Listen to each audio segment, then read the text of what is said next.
हरिः ओम उद्बुद्ध स्वाग्ने प्रतिजागृहीत्वामिष्टापूर्ते सग्गुसृजेथामयञ्च अस्मिन् सदस्थे अद्युत्तरस्मिन् विश्वे देवा जजमानश्च सीदत यं ब्रह्मा वरुणेन्द्ररुद्रमरुतस्तुन्वन्ति दिव्यैस्तवैर्वेदैः साङ्गपदक्रमोपनिषदैर्गायन्ति यं सामगाः ध्यानावस्थिततद्गतेन मनसा पश्यन्ति यं योगिनो यस्यान्दन्न विदुःसुरासुरगणा देवाय तस्मै नमः।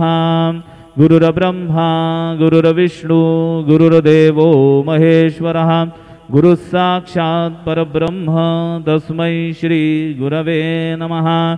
सद्गुरु साईनाथ देवताभ्यो नमः।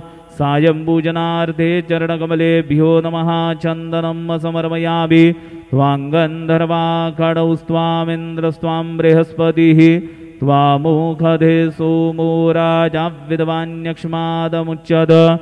चन्दनं समर्पयामि चन्दनस्योपरि अक्षतां समर्पयामि। नाभिर्मे चित्तं विज्ञानं वायुर्मे पचितिर्भसत। आनन्दनन्दावाण्डौ मे भगः सौभाग्यं वसः। जङ्घाभ्यां पद्भ्यां धर्मोऽस्मि शिराजा प्रतिष्ठितः।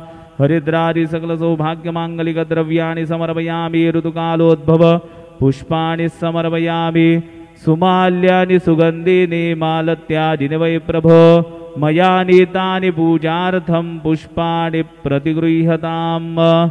ऋतुकालोद्भव पुष्पाणि समर्पयामि। सायंकाले नैवेद्यः